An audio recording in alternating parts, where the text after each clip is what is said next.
Assalamualaikum warahmatullahi wabarakatuh. Perkenalkan, nama saya Kamelia Zahri. Saya dari kelas 1 Manajemen Ruang 46. Saya mengambil jurusan Sarjana 1 Manajemen di Fakultas Ekonomi dan Bisnis. Di sini saya akan memaparkan presentasi mengenai pengantar kredit analis. Di sini yang pertama yaitu ada sejarah kredit. Sejarah kredit dibawa oleh Carlos Albert SI yang lahir di Utrecht, Jerman Selatan pada tanggal 19 April tahun 1929. Beliau ditugaskan pertamanya di Indonesia pada bulan Desember tahun 1958 di Giriswata, Jawa Tengah. Kemudian sejarah dari perdagangan kredit yaitu adalah perdagangan barter, perdagangan laut, risiko bertanggung jawab, fair letter yaitu semacam promissory notice dikembangkan di tempat tertentu di dalam fair pada abad pertengahan. Kemudian ada kekurangan dan pemberian modal, pengembangan modal, dan pembagian hasil.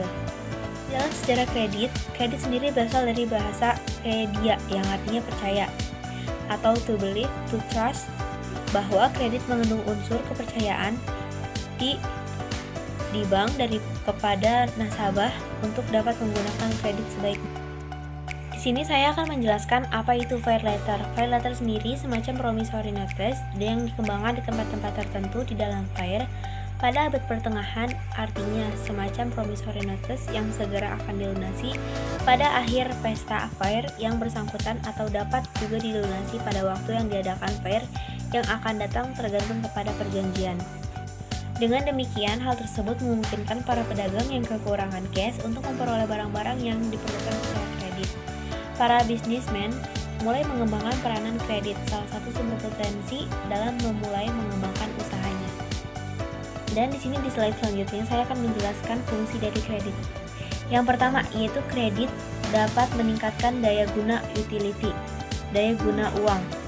Penyaluran kredit merupakan pengalihan status uang tidak bergerak atau pasif menjadi uang bergerak atau aktif. Artinya, uang di bank tidak menghasilkan sesuatu barang atau jasa yang bermanfaat. Di sini uang bersifat pasif. Ketika uang disalurkan melalui kredit, maka uang tersebut menjadi bersifat aktif. Uang dari kredit dapat digunakan untuk menghasilkan barang dan jasa. Penggunaan barang dan jasa dilakukan melalui transaksi jual beli dan melibatkan uang. Pada saat transaksi, uang bergerak dan berpindah secara aktif dari satu tangan ke tangan lain. Uang akan migrasi dari satu rekening ke rekening lain. Uang bergerak dari satu tempat ke tempat yang lain. Yang kedua, yaitu di sini ada kredit dapat meningkatkan daya guna utility barang. Kredit yang diberikan oleh bank dapat digunakan untuk mengolah barang menjadi memiliki daya guna lebih tinggi, sehingga barang memiliki nilai jual dan bermanfaat. Para penerima kredit usaha kecil dapat memanfaatkan uangnya untuk usaha peningkatan nilai tambah barang, contoh memanfaatkan limbah organik menjadi pupuk. Dan yang ketiga yaitu kredit meningkatkan peredaran dan lalu lintas uang. Yang ketiga yaitu kredit meningkatkan peredaran dan lalu lintas uang. Artinya uang dari penyaluran atau pemberian kredit akan beredar dari satu tempat ke tempat lain. Uang berpindah dari suatu wilayah ke wilayah lain. Uang dari kredit dapat meningkatkan peredaran uang pada daerah yang kekurangan uang ketika suatu daerah mendapatkan fasilitas kredit. Maka daerah tersebut akan memperoleh jembatan uang tersebut juga akan beredar ke wilayah lain. Kemudian yang keempat, kredit adalah jembatan untuk meningkatkan pendapatan nasional. Kredit yang disalurkan ke masyarakat industri atau sektor produksi atau investasi yang mampu meningkatkan kebutuhan tenaga kerja secara keseluruhan. Penyerapan tenaga kerja ini meningkatkan berbagai pendapatan nasional secara umum. Dan yang kelima, kredit adalah salah satu untuk stabilisasi ekonomi. Artinya, kredit dapat berfungsi sebagai alat stabilisasi ekonomi karena dengan ada sistem kredit, maka tidak menutup kemungkinan masyarakat yang ingin memulai usaha atau membeli sesuatu dapat mewujudkannya. Yang keenam, kredit menimbulkan semangat berusaha bagi masyarakat. Bahwa bantuan kredit diberikan oleh bank akan dapat mengatasi kekurangan para pengusaha di bidang permodalan tersebut, sehingga para pengusaha bisa dapat meningkatkan usahanya. Kemudian yang terakhir, kredit sebagai salah satu alat hubungan ekonomi internasional, yang artinya bahwa bank-bank besar di luar negeri yang mampu menyaring usaha dapat memberikan bantuan kredit baik secara langsung maupun tidak langsung kepada perusahaan-perusahaan di luar negeri.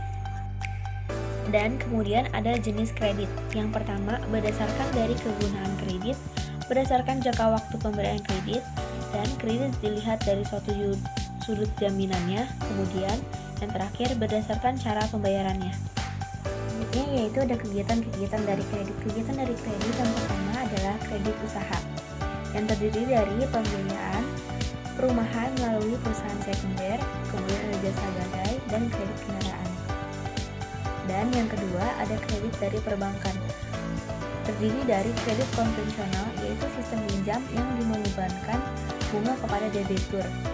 Dan yang kedua ada kredit syariah, metode bagi hasil atau nisbah yang sesuai dengan akad. Berikut adalah kesimpulan dari kredit. Kredit adalah kondisi penyerahan baik berupa uang, barang, atau jasa dari pihak satu, pihak pemberi kredit kepada pihak lainnya atau pihak penerima kredit dengan kesepakatan bersama untuk dapat diselesaikan dengan jangka waktu tertentu disertai adanya imbalan atas tambahan pokok tertentu. Sekian hasil dari pemaparan presentasi saya. Kurang lebihnya mohon dimaafkan. Wassalamualaikum warahmatullahi wabarakatuh.